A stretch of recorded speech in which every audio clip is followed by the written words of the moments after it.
இன்று வெள்ளிக்கிழமை காலையிலே நானும் என்னோடய ஜூனியரும் கோயிலுக்கு போகிறதுக்கு தயாராகிட்டோம்.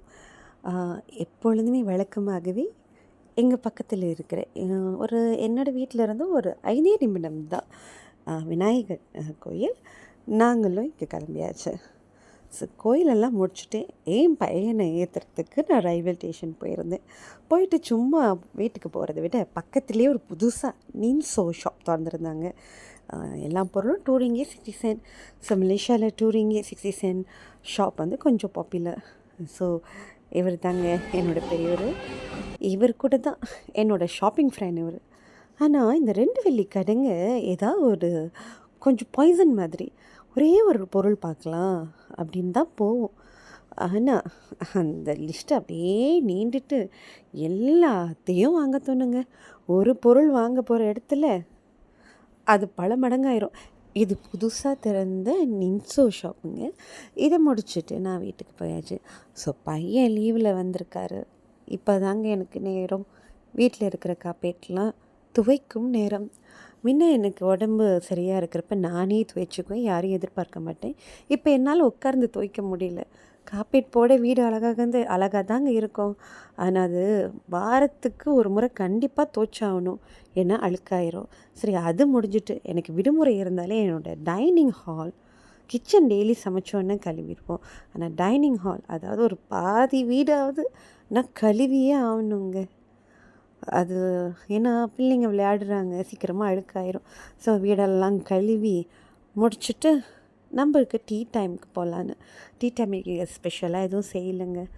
பட்டர் குக்கீஸ் இருந்துச்சு, அது கூட க்ரீன் டீ நோ சுகர்.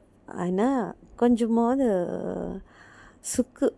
சுக்கு பொடி போட்டு அது மட்டும் கொஞ்சம் க்ரீன் டீ எடுத்துக்கிட்டேன். அதுக்கப்புறம் பூஜை முடித்தோடனே நம்மளோட டின்னர் டைமுக்கு என்னோடய ஜூனியர் ரெடி ஆகிட்டாருங்க. ஸோ இந்த டின்னர் இன்றைக்கி வந்தும் ரொம்ப சிம்பிளான டின்னர் தான். இன்றைக்கி வெள்ளிக்கிழமைனால சைவம். ஸோ எல்லாமே சைவ மெனு. என்னோடய ஜூனியருக்கும் ஸ்பெஷலாக நான் எதுவுமே இன்றைக்கி சமைக்கலைங்க. அவரும் நாங்கள் சாப்பிட்ற இந்த சைவத்தோடையே அவர் சாப்பிடுவார். ஸோ ஆரம்பத்தில் அவர் ரொம்ப பிக்கி ஈட்டர்.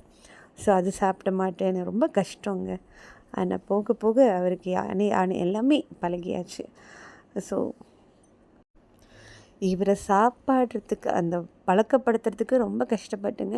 இவருக்குன்னு நிறைய விதவிதமான சாப்பாடு பாத்திரங்கள், தட்டுகள்லாம் வாங்கியிருக்கேன்.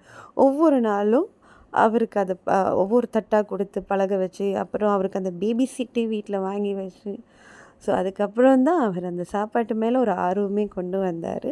ஸோ இப்போ நாங்கள் சாப்பிட்ற மெனுவும் சேர்த்து அவர் எங்கள் கூட சாப்பிடுவார். ஸோ இன்றைக்கி என்ன மெனுன்னு பார்ப்போங்க. மோர் குழம்பு, தீமோன் போட்டு மோர் குழம்பு, பாகக்காய் பொரியல், உருளைக்கிழங்கு கிரேவி. இது பார்த்திங்கன்னா வெங்காய பக்கோடா, வெள்ளை சாதம், அதுக்கப்புறம் அப்பளம். இன்றைக்கி சைவம் இவ்வளோ தாங்க, ரொம்ப சிம்பிளான மெனு. சரி, இதை முடிச்சுட்டு இன்றைக்கி என்ன செய்யலாம்? சத்ரி நைட் அப்போ டிக்டாக்ல பார்த்துருந்தோம். அண்ணாச்சி டீ பாட்னு குருபோங் நாக்காவில் திறந்துருந்தாங்க. சென்ற வாரமே போயிருந்தேன். ஸோ நான் டீ குடிக்க மாட்டேன், ஆனால் எங்கள் வீட்டில் எல்லோரும் குடிச்சிட்டு ரொம்ப நல்லா இருக்குன்னு சொன்னாங்க. ஆனால் இங்கே பானிபூரி, பன், போன வாரம் வந்து நான் வைரல் சிக்கன் சீஸ் அது சாப்பிட்ருந்தேன். அதுக்கப்புறம் அவங்க சாம்பார் வடை இருந்தது, ரொம்ப நல்லா இருந்தது. போப்பியாவும் வச்சுருந்தாங்க. பன் ஸோ பட்டர் ஜம் சம்திங். ஸோ அதெல்லாம் சாப்பிட்டு முடிச்சுட்டு காடியில் வரும்போதே என்னோடய ஜூனியர் தூங்கிட்டாருங்க. ஸோ இன்றைக்கி எனக்கு கவலையே இல்லை அவரை தூங்க வைக்கணும் அப்படின்னு. டெய்லி இவரை தூங்க வச்சு எனக்கு தூக்கம் இல்லாமல் எனக்கு கண்ணை சுற்றி கருவளையுங்க. அவர் தூங்கிட்டார். இது தான் எனக்கு சமயம். இன்றைக்காவது வேலையாக நான் தூங்கிடணுங்க. இரவு வணக்கம்.